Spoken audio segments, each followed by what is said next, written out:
오늘 이제 본문 말씀을 통해서 어떻게, 무엇을 선택, 결정하며 살아야 할까? 어떻게 선택하고 결정할까? 무엇을 선택하고 결정할까? 우리는 우리의 인생길에서 이런 상황에 부딪혀서 고민을 할 때가 있습니다. 어떻게, 무엇을 선택할까? 어떻게, 무엇을 결정할까? 오늘 이 룻기에 보면 엘리멜렉이라는 사람이 아내 나오미와 함께 두 아들을 데리고 이제 새로운 선택, 결정을 하고 이방 땅 모압 지방으로 이사를 갑니다. 모압 지방으로 이사를 가요. 왜? 베들레헴에 흉년이 들었기 때문에 그렇게 이사를 했어요. 근데 그것은 그렇게 은혜롭고 하나님의 그 말씀의 역사가 잘 나타나지 않는 그런 곳인데 삶의 편리를 위해서 그걸로 이사를 갑니다. 근데 그곳에서 남편이 죽고 두 아들이 죽습니다. 갑자기 그 집에 여자만 셋이 남습니다. 지금 같은 경우는 여성들도 무슨 직업을 갖기도 하지만 이렇게 이 당시만 해도 여성의 직업을 갖기 어려운 시대에 정말 삶이 곤란해집니다. 그래서 여기 나오미는 두 자부에게 이제 너희가 젊으니 너희는 너희 갈 길로 가라고, 나는 이제 내 고향 베들레헴으로 가야 되겠다고 그러면서 돌아가라고 권면합니다. 그때 첫째 자부 오르바라는 사람은 시어머니하고 입 맞추고 자기 갈 길로 갑니다. 근데 둘째 자부 룻이 안 가겠다는 것입니다. 나는 가난하고 너를 위해서 다신 아들을 줄 상황도 아니고, 그러니까 내 길로 가서 새로운 인생을 살라고 권합니다. 그게 오늘 본문의 말씀의 시작입니다. 룻기 1장 15절에서 나오미가 이르되 보라, 내 동서는 그의 백성과 그의 신들에게로 돌아가나니 너도 너의 동서를 따라 돌아가라, 이렇게 권합니다. 그런데 16절 17절에서 보면은 룻이 한번 16절 17절을 봅니다. 시작. 어머니를 따르지 말고 돌아가라 강권하지 마옵소서. 어머니께서 가시는 곳에 나도 가고 어머니께서 머무시는 곳에 나도 머물겠나이다. 어머니의 백성이 나의 백성이 되고 어머니의 하나님이 나의 하나님이 되시니 어머니께서 죽으시는 곳에서 나도 죽어 거기 묻힐 것이라. 만일 내가 죽는 일 위에 어머니를 떠나면 여호와께서 내게 벌을 내리시고 더 내리시기를 원하노라 하는지라. 룻이 어머니를 따라가기를 확실히 결정한 것을, 굳게 결심한 것을 보고 이제 더 이상 권하지 않고 이제 함께 베들레헴 땅으로 가게 되어집니다. 룻이 왜 이렇게 선택하고 결정했을까? 그래서 룻은 이방 여인입니다. 하나님을 몰랐습니다. 그런데 이 나오미의 가정으로 시집 와가지고 유대인들은 날마다 집에서 말씀을 암송하고 묵상하고 기도하고 은혜를 나누며 이렇게 토론을 하고 그러거든요. 그럼 속에서 이 룻에게 믿음이 온 거예요. 하나님에 대한 신앙이 자란 거예요. 그래서 이 룻은 자기의 인생길 고난과 역경의 상황 속에 있지만 하나님을 믿는 길, 하나님을 예배하는 길로 가고자 한 거예요. 그리고 이 나오미가 하나님의 사람으로 정말 며느리를 사랑해 준 거예요. 그래서 그 어머니의 사랑이 감동이 된 거예요. 그래서 자기도 어머니가 이렇게 힘들어지고 어려워졌는데 내가 어머니와 함께 동행하면서 어머니를 섬겨주고 어머니를 도와드려야 되겠다, 사랑해드려야 되겠다, 그런 효심을 가졌어요. 그러니까 믿음과 사랑을 갖고 그렇게 결정할 수 있는 거예요. 일반적으로 보면 이거는 별로 지혜롭지 못하다고, 야 이건 그 젊은 나이에 혼자 돼가지고 그 홀시머니 모시러, 아니 돈도 없고 어려운 그 집안에 뭘 쫓아가냐, 네 나라도 아니고 다른 나라까지, 그렇게 뭐 판단하는 사람들이 왜 없겠어요. 지금의 젊은 여자들 중에 이렇게 결단하고 행동할 사람이 얼마나 되겠어요. 이 룻은 믿음으로 한 것입니다.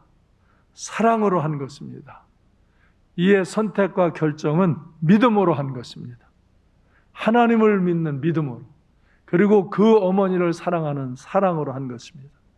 룻기 1장 16절로 17절의 이 말씀은, 이 고백은 정말 아름다운 것입니다. 나를, 어머니를 떠나서 따르지 말고 돌아가라 강권하지 마옵소서. 어머니께서 가시는 곳에 나도 가고 어머니께서 머무시는 곳에 나도 머물겠습니다. 어머니의 백성이 나의 백성이고 어머니의 하나님이 나의 하나님이십니다. 어머니께서 죽으시는 곳에서 나도 죽어 거기 묻힐 것이고, 만일 내가 죽는 일 외에 어머니를 떠나면 여호와께서 내게 벌을 내려주시고 더 내리시기를 원합니다.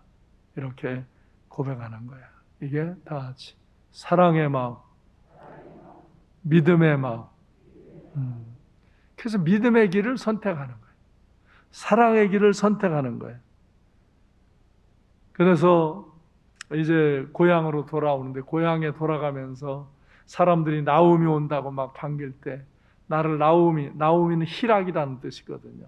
나오미라 그러지 말고 마라라 그러다, 쓰다, 괴롭다, 그런 뜻으로 차라리 불러라. 그렇게 말할 정도로 나오미는 몹시 힘이 들고 어려운 고난의 삶에 처했어요. 그러나 정말 룻이 와서 위로가 되고 소망이 되고 그랬는데, 그때가 다행히 보리를 추수할 때, 정말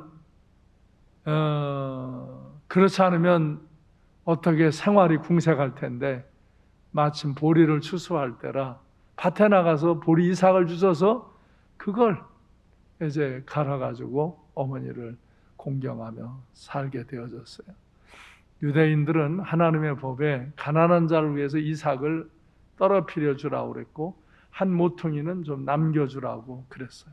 그래서 어려운 사람들이 그렇게 농사 짓는 데 가서 이삭을 줍고, 또 거기 좀 도움도 주고, 그러면서 함께 이렇게 살아가도록, 은혜를 베풀도록 했어요.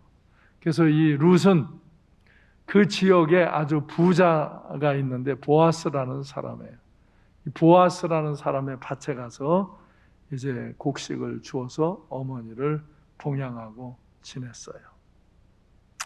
사람들이 정말 이 룻이 하나님을 경외하고 시어머니를 정성껏 섬기는 것을 보며 칭찬들을 합니다. 야, 요즘 저렇게 젊은 여자가 어떻게 저렇게 시어머니를 잘 섬기고, 어떻게 저렇게 이방 여인이 와가지고 하나님을 저렇게 경외하는가, 그러면 칭찬들을 합니다. 그 소식이 보아스에게도 들려졌어요. 보아스가 그래서 자기 종들에게, 저 룻이 오거들라 곡식 좀 더 남겨줘라. 그리고 하루 종일 저렇게 일을 하느라고 저렇게 성실하게 애쓰게 하는데 목마를 수 있으니까 물이라도 이렇게 건네주고 은혜를 베풀어 줘라. 그렇게 보살펴 주도록 했어요. 그래서 룻기 2장 10절에 보면 룻이 그 보아스가 은혜를 베푸는 것을 보며 감사함으로 얼굴을 땅에 대고 절하면서, 나는 이방 여인이거늘 당신이 어찌하여 내게 이렇게 은혜를 베푸시며 나를 돌보시나이까? 감사합니다. 감사합니다. 그럴 때 11절로 12절에서 보아스가 대답합니다. 내가 내 남편이 죽은 후로 내가 시어머니에게 행한 모든 것과 내 부모와 고국을 떠나 전에 알지 못하던 백성에게 온 일이 내게 분명히 알려졌느니라. 그래서 여호와께서 내가 행한 일에 보답하시기를 원하며 이스라엘의 하나님 여호와께서 그의 날개 아래에 보호를 받으러 온 내게 온전한 상 주시기를 원하노라. 이렇게 룻의 이 사랑의 마음, 믿음의 마음을 사람들도 인정하고 칭찬해주고, 보아스도 그 정말 룻을 인정하고 축복해 주는 거예요. 그러면서 그 여호와 하나님의 그 날개 아래에 보호를 받으러 온 내게 하나님께서 온전한 상 주시기를 원하노라 하고 축복해 주는 거예요. 그리고 그에게 은혜를 더 베풀어 줬어요. 그때부터 보아스의 마음이, 가슴이 좀 룻에게 뛰었던 것 같아요. 눈빛이 좀 달랐던 것 같아요. 그러더니 결국 유대인들은 이렇게 그 가계가 끊어질 때 제일 가까운 친족이 그 기업을 이어주는 그런 역할을 하는 결혼 제도가 있습니다. 그래서 나오미가 그 이스라엘의 풍습을 알려주고 룻에게 이제 이 보아스에게 가까이 하도록 그렇게 해서 하여간 여차 저차 해가지고 하여간 보아스하고 룻이 결혼을 하게 되어집니다. 정말 룻에게는 큰 위로고 은혜죠. 그 지역의 부자요, 정말 믿음이 있는 그런 점잖은 분한테 그가 이제 시집을 가게 되어지므로 그의 삶의 어려움도 해결되고, 거기서 아들을 낳아요. 그 아들이 오벳이고, 룻기 4장 21절로 22절에 보면은 살몬이 보아스를 낳았고, 보아스는 오벳을 낳았고, 오벳은 이새를 낳았고, 이새는 다윗을 낳았더라. 그러니까 오벳이 아들이고 이새가 손자고 다윗이 증손자예요. 그러니까 다윗 왕의 정조 할머니가 되어지는 거예요. 할렐루야. 이렇게 룻의 인생이 정말로 하나님의 은총을 입고 그런 새로운 역사에 나아가게 되는 것이에요. 그리고 이 다윗의 계보로 쭉 이제 이어오면서 나사렛의 요셉이라는 사람이 마리아와 결혼을 하게 되어지고, 마리아가 성령으로 잉태를 하면서 호적을 하라고 그래서 이 요셉의 고향인 베들레헴, 이 룻이 살던 이 베들레헴, 이곳에 가가지고 이제 호적을 하러 갔다가 거기서 예수 그리스도가 탄생함으로 이제 예수 그리스도의 족보에, 마태복음에 보면 예수님의 족보가 나오거든요. 그 족보에 룻이 들어갑니다. 그러니까 이 오벳 이후에 이새를 통해 다윗이 낳고, 다윗 이후에 쭉 내려오면서 이 요셉을 통해서, 그리고 요셉이 나사렛에 살았는데 호적을 하러 베들레헴에 갔다가 베들레헴에서 예수 그리스도가 탄생하는 거예요. 미가서 5장 2절에서 바로 이 베들레헴 에브라임, 너는 유다 족속 중에 작을지라도 이스라엘을 다스릴 자가 내게로 나올 것이라. 그의 근본은 상고의 영혼에 있느니라. 이 메시아가 베들레헴에서 탄생할 것이라는 예언이 이렇게 수천 년 전에 있던 예언들이 이렇게 이루어지는 거죠. 그래서 그때는 이제 몇백 년이 이제 이렇게 지나면서 이런 예언의 말씀을 이렇게 깊이 기대하지 못했는데 정말 예수님이 베들레헴에서 출생하는 그런 역사가 이루어지게 됩니다. 룻이란 한 이방 여인의 삶은 참으로 아름답고 축복된 인생입니다. 어떻게 이렇게 인생에 새로운 변화, 전환이 일어났는가? 룻은 삶의 고난 앞에서 하나님을 향한 믿음의 길을 선택했기 때문입니다. 믿음의 길, 하나님을 경외하는 믿음의 길, 정말 하나님을 만나고 하나님을 예배하는 믿음의 길을 선택할 때 하나님께서 그의 믿음을 어여삐 받으시고 은혜의 길로 인도해 주신 것입니다. 사람을 사랑하는 사랑의 길을 선택했기 때문에 그는 많은 사랑을 입고 존경을 받고 존귀함에 이르르는 그런 은혜의 길을 가게 되어진 것입니다. 사람들이 그의 믿음과 사랑을 인정하고 칭찬했고 하나님께서도 그의 믿음과 사랑을 인정하고 축복하신 것입니다. 결국 모든 것이 하나님의 은혜와 축복의 인생이 된 것입니다. 할렐루야! 왜? 그가 믿음의 길, 사랑의 길을 선택했기 때문입니다. 여러분, 정말 제가 이 비전센터에서 생활을 하면서 이 자연의 원리를 보면서 저는 영적인 원리를 많이 깨닫고 이해하게 되어집니다.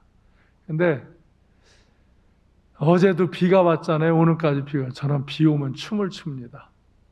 왜? 나무와 꽃이 춤을 춰요. 저더러 주인님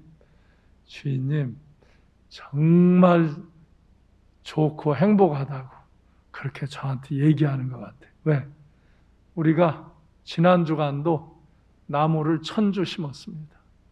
지난주에는 2주 전에 2500주를 심고 또 다른 거에서 약 3000주를 심고 이렇게 또 1000주를 심는 이런 일들이 지난주에 있었는데 이제 큰 나무들은 이미 꽉 찼습니다, 우리에게.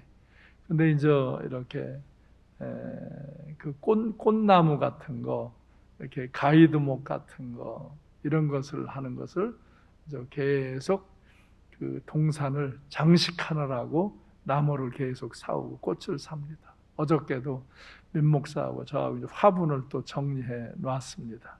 그래서 이제 내일이면 제가 월요일 날 되게 이렇게 움직이는데 제가 쉬는 날 이렇게 나갔다가 꽃을 사오고 그러는데 또 꽃을 몇 개 사올까 거기 있는 걸 캘까 지금 생각을 해요.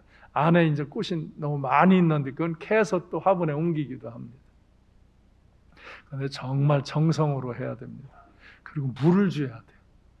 우리 땅이 넓으니까 이거 물을 주는데요. 엄청 오래 여러 날 줘야 됩니다. 전체 나무를 주려면 저걸 수돗물로 주려면 돈이 많이 들기 때문에 우리가 그 군부대 쪽에서 계곡에 사철물이 흘러내려옵니다. 거가 정말 좋은데 봄, 여름, 가을, 겨울 사철물이 계곡에 흐릅니다. 그래서 거기를 돌로 이렇게 막아가지고 물을 고이게 해놓고서 거기서 물을 펌핑해서 산 꼭대기로 올리는 겁니다. 그리고 그것에서 수도를 여러 군데로 놔가지고 사방에 수도를 놓고 거기서 호수로 이제 물을 줘요. 근데 그 물 주는 큰 일이거든요, 가물으면. 근데 이렇게 비 한 번 오면요, 이렇게 오면 한 달은 물 안 줘도 돼요. 이렇게 비가 주룩주룩 그냥 속까지 스미게 하면 한 달은 물 안 줘도 돼요.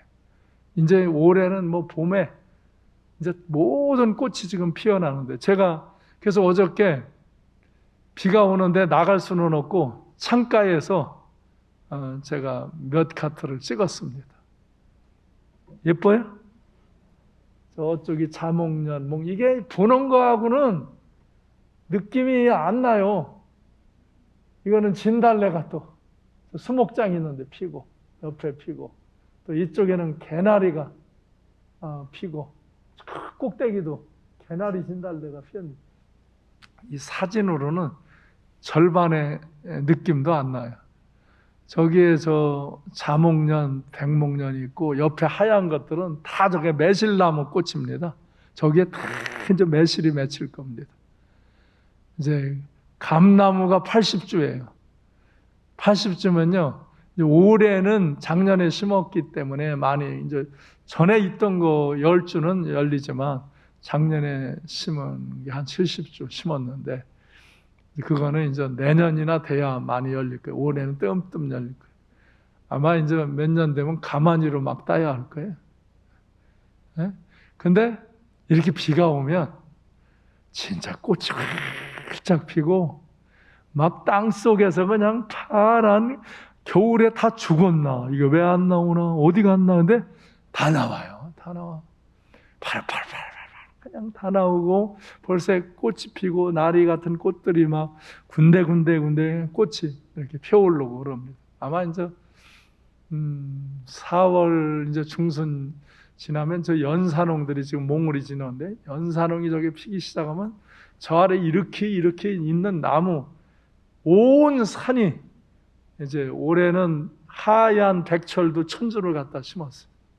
그러니까 자주색, 분홍색 꽃뿐만 아니라 이제 하얀 꽃을 좀 심자. 그래서 하얀 꽃을 여기 나무를 많이 심거든요. 꽃나무를 심어. 이제 큰 나무, 소나무 뭐 이런 걸 막 부딪혀서 이제 뽑아서 옮겨야 돼.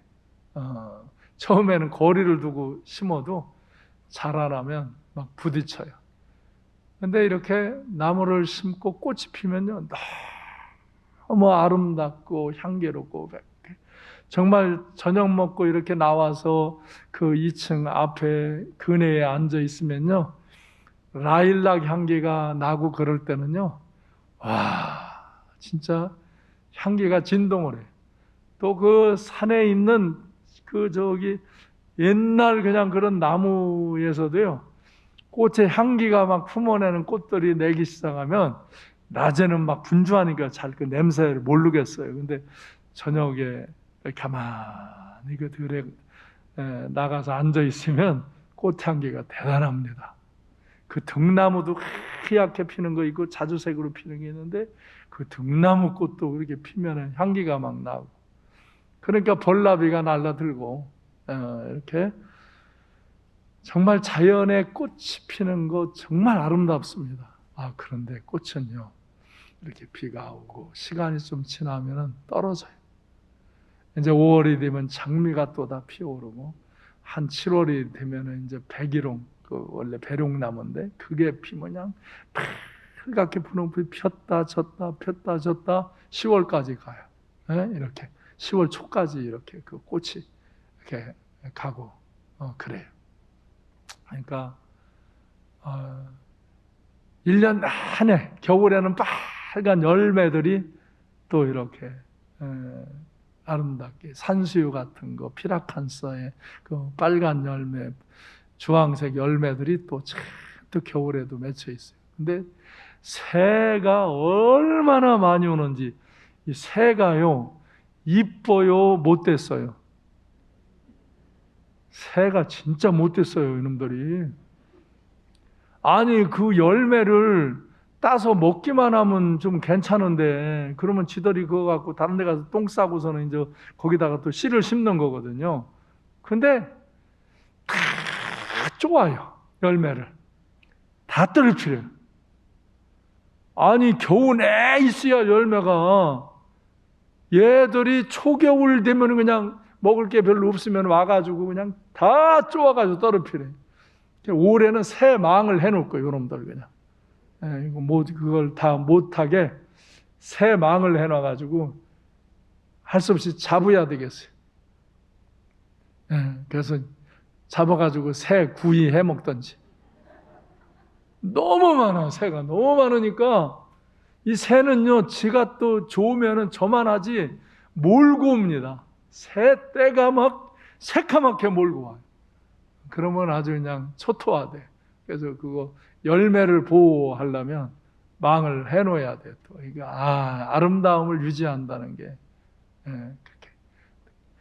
감은 뜰부니까 그래도 덜 좋아요. 모과하고 감은 덜 좋아. 사과나 배는 안 남아나요?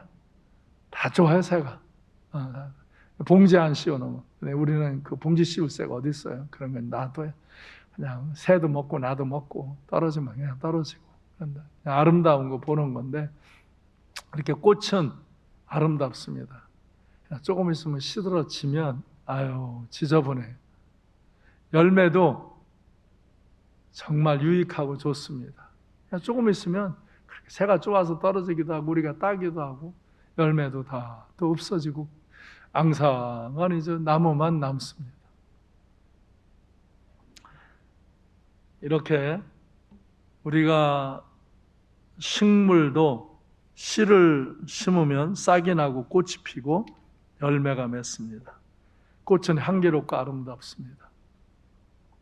열매는 유익하고 정말 기쁨입니다. 그건 잠시는 향기롭고 아름답고 유익하지만 행복하지만 이제 사라집니다.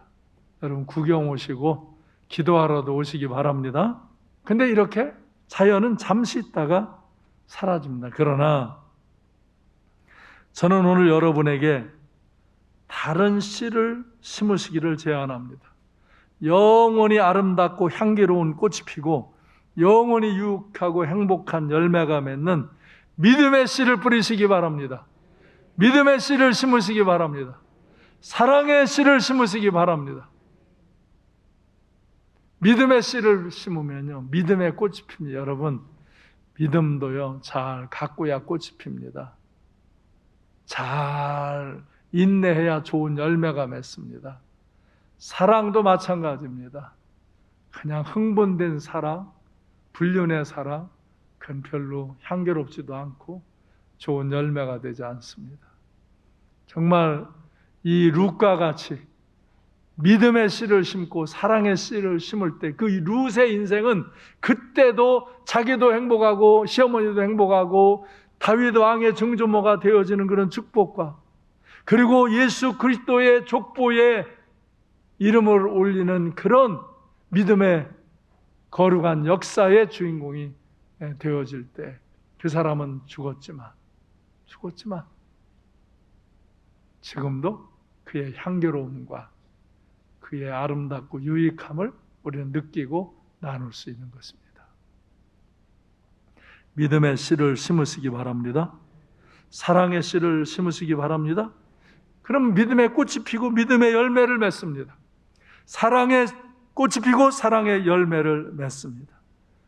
이 룻과 같은 그런 아름다운 꽃이 피는 인생, 아름다운 열매를 맺는 인생, 그것은 우리가 믿음으로 씨를 심을 때, 사랑으로 씨를 심을 때 그런 인생을 살 수 있습니다. 저는 정말 내가 지금도 잘 살고 많은 사람을 사랑하고 도우며 많은 사람을 구원하며 살기를 원하고, 그리고 후일에도 여기 여러분들이 그리고 우리의 다음 세대들이 그 심원영 목사 그 분의 삶이 아름다웠다고, 향기로웠다고, 정말 유익했고 우리에게 정말 좋은 열매를 이렇게 남겼다고, 그런 인생을 살고 싶지. 그 심원영 목사 그분 때문에 나는 뭐 그랬고 어떻게 했고 나는 뭐 어떻게 했고 그런 인생이 되고 싶지 않습니다. 여러분 어떤 인생을 지금 갖고 가십니까? 어떤 선택과 결정을 하며 사느냐에 따라 인생은 아름다운 꽃이 피고 아름다운 열매를 맺을 수도 있고, 정말 지저분한 쓰레기, 냄새나는 그런 인생이 될 수도 있습니다.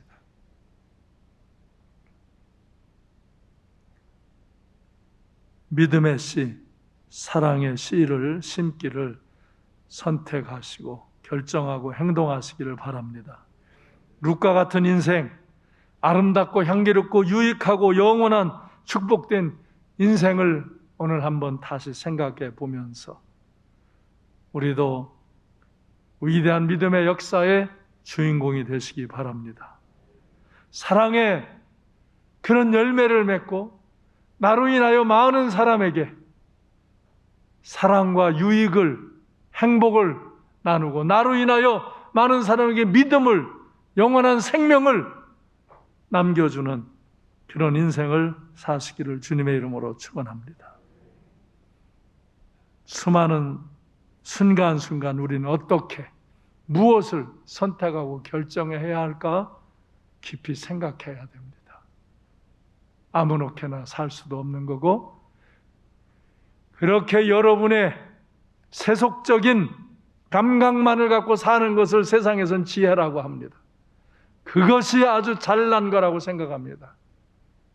그곳에는 아름다운 꽃의 향기가 없고 아름다운 열매가 없습니다. 자기 혼자 잠깐 꽃 피웠다가 열매였다가 다 먹고 마시고 사라지고 끝나는 그런 인생.